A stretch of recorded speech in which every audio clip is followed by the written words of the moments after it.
anti-Trump protests erupt coast to coast. Donald Trump, go away! Peaceful ones turning violent, police fighting back with tear gas.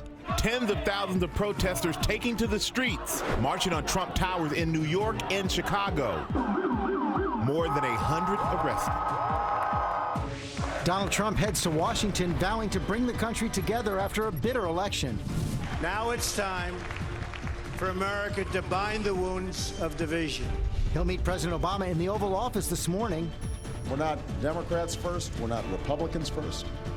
We are Americans first. As the First Lady hosts Melania Trump. Now all eyes turn to who President Trump will pick for his White House and cabinet. What will he do in his first 100 days? Donald Trump set to take our nation's highest office. Live in Times Square, this is GMA with Robin Roberts, George Stephanopoulos, and Michael Strahan. And good morning, America. The election results are settling in. The transition of power has begun. And overnight, thousands of marchers in several cities took the streets to protest Donald Trump's victory. Some of the protests were violent, but many stayed peaceful. Some demonstrators carrying this sign, we did see this a lot, love Trump's hate. And here in New York, an artist started this wall, calling it subway therapy, where people had a chance to write notes or whatever they felt. And as you can see, it's a very nice note there that says, stay united and hopeful. That was the message of President Obama yesterday as well, and he's invited Donald Trump to meet him in the Oval Office this morning. We're going to have that this morning, and we're going to get into a lot on the transition of power. But first, ABC's Gio Benitez is outside Trump Tower here in New York with more on the protests overnight. Good morning, Gio. George, good morning to you. In so many ways, these are protests fueled by social media, and don't expect them to die down anytime soon, because right now, the #1 trend on Twitter is that hashtag Trump protests. Racist, sexist, anti-gay, impeach Donald Trump today. Donald Trump has got to go. Overnight, protests across the country turning violent in the early morning hours, as thousands of protesters from New York to Los Angeles gathered in the streets to protest the election of Donald Trump. Police in Oakland used tear gas to keep the crowd of nearly 7,000 at bay. Major freeways in Los Angeles shut down as crowds burned effigies of Trump and marched on City Hall.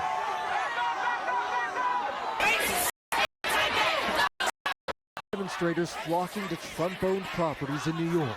There is such anger here right in front of Donald Trump's home. They're chanting, "This is what democracy is." From the ballot box to the streets of New York, these people are letting their voices be heard. More than 10,000 gathered throughout the city, crowds blocking, chanting, screaming, expressing their frustration, some climbing scaffolding and street signs to protest above the crowd. We're just people who are here who love this country as much as any other person. At least 120 protesters arrested nationwide overnight.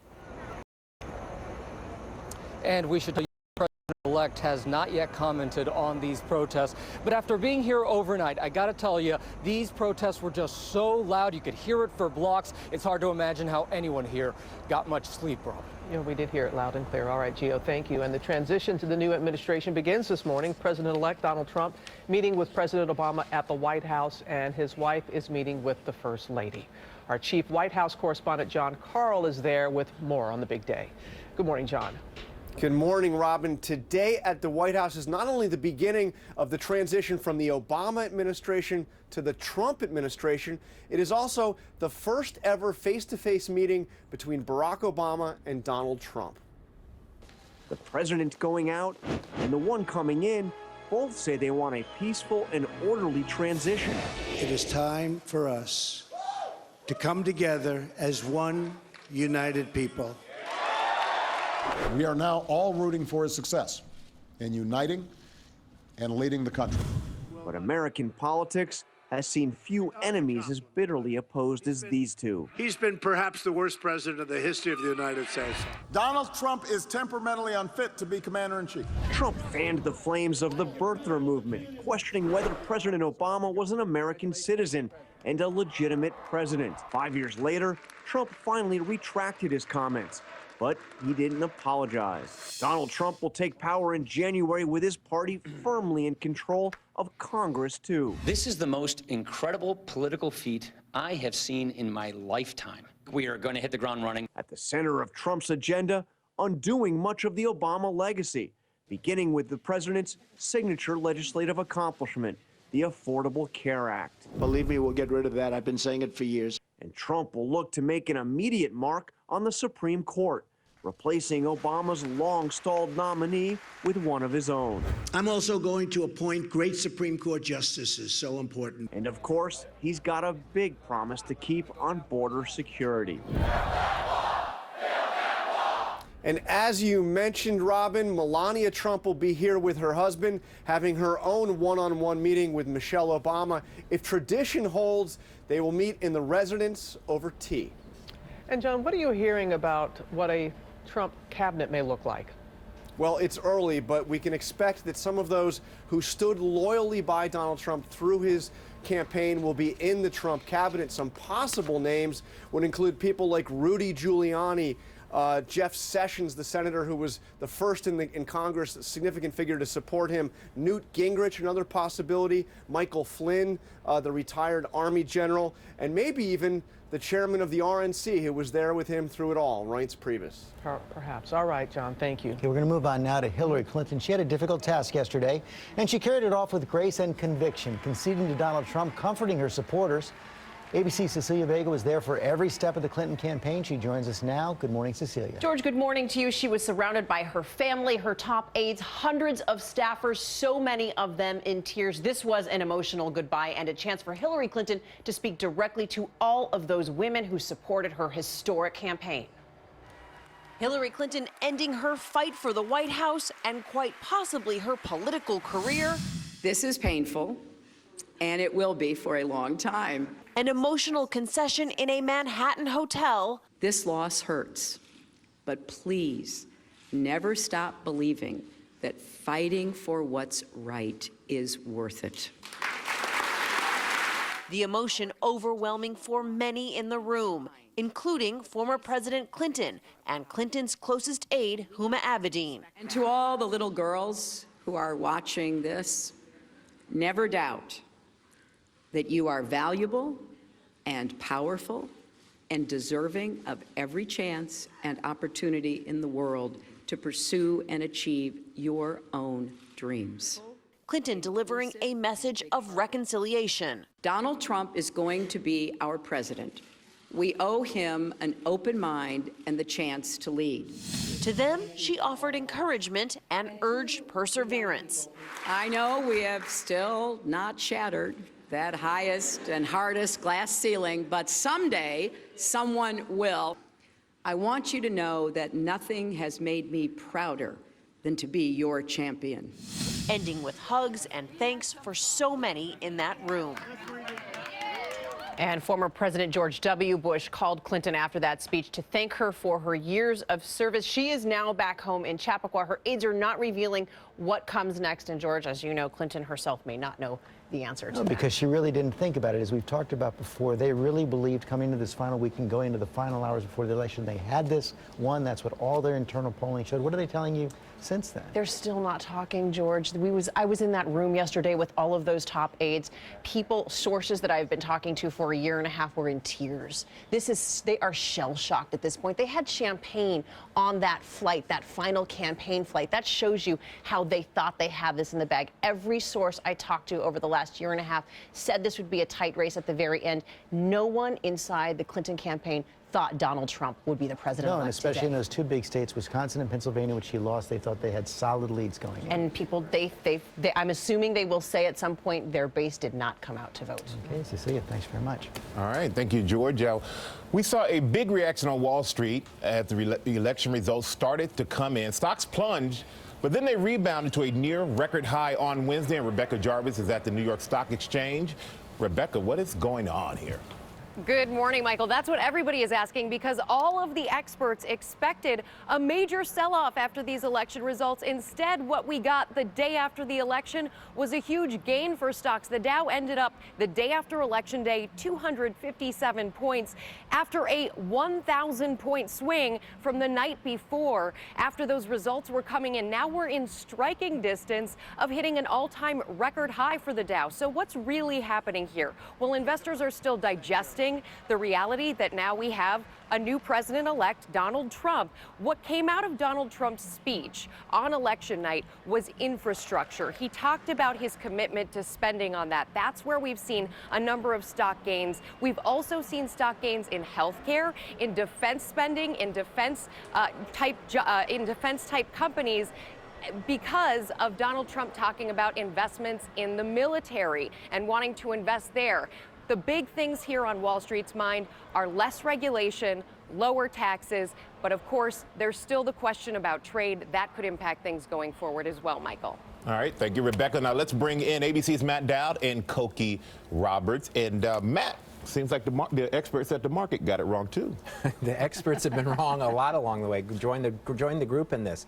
I think when you look at the market, as Rebecca knows as full well, the market likes predictability, right? And I think every speech that has come out, starting with Donald Trump to Hillary Clinton to Barack Obama's speech, is a calming influence on this election. The market likes that. But I think ultimately the market, just like the voters, are going to look at what Donald Trump does instead of what he says. And that's what I wanted to ask you about, because what's unpredictable is what he's going to do. You worked with President Bush in a similar situation where he came to the White House even though he lost the popular vote, said he had a mandate. There's such a jumble of different kinds of policies inside Donald Trump's campaign. Does he go forward with things like the immigration, building the wall, or does he reach out with Republicans and pretty much pass their agenda? Well, I think he's even in a more unique situation than George Bush was. Donald Trump won more electoral votes than any Republican since 1988 and lost the popular vote by he will lose the popular vote by a bigger margin than George W. Bush lost the popular vote and won the presidency. I think what you're going to see in the first 100 days is a series of things. Well, they call them low-hanging fruit. I think he's going to nominate a Supreme Court justice that appeals to the conservative right. I think he's going to do a series of quick things that appeal to the conservative right. And then if my expectations are right, he's going to go negotiate with Congress on things that they can all agree to, infrastructure spending, and maybe even something on the tax code. And so I think he's going to do both simultaneously. I think the signals to look for are who he starts nominating for those key positions. That's going to tell us a lot. A lot of people are anxious to hear those names. All right, Matt, let's bring in Cokie Roberts. She made it home to Washington. Cokie, good for you to be with us again. A very important part of the transition is preparing the president-elect to be commander-in-chief. What do you know along those lines? Well, again, it remains a mystery. You know, one of the things that's so interesting about this transition is there's no old Washington hand here. You know, that's what we're used to. We're used to a Jim Baker, who, of course, came in with both George Bushes to some degree. You know, someone who has been here, who knows the players. There are 4,000 political appointees that have to be named. 1,000 of those have to get Senate confirmation. There's an enormous amount of work to be done. And at the commander-in-chief level, we know that Donald Trump had the backing of a lot of people in the military. He kept arguing that he had 200 admirals and generals behind him, all of that. But we have not a clue what his real intentions are there, and I suspect he doesn't either. And John Carl, you know, we talked a little bit about the cabinet right there. One possible Washington hand would be the former Speaker of the House, Newt Gingrich. Will you take us inside that meeting with President Obama and Donald Trump today? Probably won't get into a lot of substance, but we do know that Donald Trump wants to undo right away a lot of President Obama's accomplishments. And he can undo a lot because this is a president who used the power of executive order more than any previous president. Some of the big ones on the environment, climate change, those things can be done really with the signature of a President Trump. Also, I would expect, because Republicans have been talking about it so much for so long, that if they pass, and I expect they will, a repeal of all or parts of Obamacare, President Trump will certainly sign that into law. So there's a lot that can be undone immediately by President Trump. Of course, a lot of the focus will be on the meeting between those two men. But Cokie Roberts, we also know that Melania Trump will be meeting with the First Lady. How do you expect that to go? I think that's a much easier meeting. This is basically two gracious people. Michelle Obama could not be more understanding of what it's like to move into that White House with a child. Laura Bush was very helpful to her, and I know she'll be very helpful to Melania Trump. And it is, you know, it is awkward. There's nothing comfortable about it. But it's much easier for two moms to joke about a kid and talk about, you know, school schools, that kind of thing, than it is for the two men. And Matt Dowd, we saw these protests overnight. Donald Trump, in his first speech, his very gracious speech, talked about binding the wounds of the nation. What more do you see him doing to address the majority who voted against him and those protesters? Well, I think he's going to, it's more than just him, and I think it would be great if he keeps the calming words that he's got going. I think he needs to rein in some of his supporters who basically say, listen, we're in this together. I think this is going to it's going to stay what it is, but watch for the January 20th inauguration. I wouldn't be surprised if this protest culminates in something we've never seen in a presidential inauguration. We will be watching. Okay, Matt Dowd, thanks very much. Amy's here with the morning's other top stories. That's right, and good morning, everyone. Details are still coming in right now, but we are told 2 police officers have been shot responding to a domestic call in the small town of Cannonsburg, south of Pittsburgh. The officers have been rushed to the hospital. No word yet on their conditions or the circumstances surrounding the shooting, but a search is now underway for the suspect. We will bring you more details as we get them. In the meantime, General Motors is planning to lay off more than 2,000 workers at its car factories in Ohio and Michigan. The company blames the shifting demand in the auto industry, with consumers demanding more SUVs and trucks instead of cars. And 2 Marine fighter jets have collided off San Diego. They were on a training mission at the time. One pilot was able to land safely. The other bailed out and was rescued from the Pacific Ocean about an hour later. More charges are expected against a suspected serial killer in South Carolina following another gruesome discovery. The bodies of a husband and wife missing for nearly a year have now been identified. They were found on real estate agent Todd Colehep's farm. He has now been linked to 5 other deaths. And near Buffalo, New York, a massive fire, look at that, destroyed this former steel plant. The flames causing the roof to collapse. Investigators believe a hot light bulb dropping onto some cardboard started that massive fire. And another fire leading to a daring rescue. This worker in Logan, Utah, trapped inside a cherry picker after a transformer exploded, sent flames climbing up that pole. A second truck was brought in and the worker thankfully was pulled to safety. And finally, all those people who said they were moving to Canada if Donald Trump was elected, well, guess what? They have a cheaper way to get there. Spirit Airlines is out with its Go North sale, promising 75% off flights. There is a slight catch. Spirit will fly you to upstate New York. Then it's up to you to make what the airline calls a short drive to the border right there at Niagara Falls. Yeah, so this all follows the Canadian immigration website crashing after the election. So they're just capitalizing on that. What an American thing to do. All right, Amy, thank you very much. Amy talked a lot about fires, and there are fires down south, Ginger. Yeah, you have to see this picture. This is Atlanta, Georgia. That is the skyline that you can barely see through the smoke and haze. This is what the folks of the Southeast are dealing with thanks to those fires. Look at the fires in North Carolina. Now there are dozens on the map. And these are places that haven't had rain in more than a month in some places, more than a month and a half in other spots. This map to me is fascinating. No large wildfires in California. Most of the large wildfires from Ohio down through Mississippi, especially in North Georgia, parts of South Carolina, western North Carolina. This is a shift in where that drought issue is coming to fruition. On top of all of this, the numbers as far as high temperatures go, we're breaking records across much of the nation. So we have that jet stream parked up north. You're going to see a lot more of this because there's not a lot of rain in the forecast. Your local weather is coming up in just 30 seconds. First, though, the Sunny Cities, brought to you by Sprint. Hey, I'm Paul, and I used to ask if you could hear me now with Verizon. Not anymore.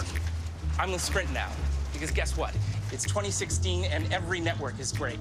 In fact, Sprint's reliability is now within 1% of Verizon. And Sprint saves you 50% on most Verizon, AT&T, and T-Mobile rates. So I switched to Sprint, and millions more have too. Can you hear that? Don't let a 1% difference cost you twice as much. Switch to Sprint and save 50% today. Well, some typical fall weather for today, with highs getting into the low 60s across the area. Sunshine, even a little bit of wind for today. Tomorrow's high also 62, that for Veterans Day. But look at your Saturday, first part of the weekend. First part will be cold, with highs only at around 49 degrees and wind chills starting out early Saturday that will be down into the low 30s, maybe even 20s in a few pockets. So Sunday, definitely the better day to be outdoors until you get to the evening hours. Next chance of rain, not till Thursday next week. One more telling image, Lake Purdy, Alabama, that was a lake. And so they're seeing this in the southeast. Birmingham, Alabama, today will not get rain. That is 53 days straight, their longest stretch ever without measurable rain. That looks like the Southwest. Okay, Ginger, thanks. Coming up, legal trouble still facing Donald Trump as president-elect as he gets set to take office. We'll have what the dozens of lawsuits against him could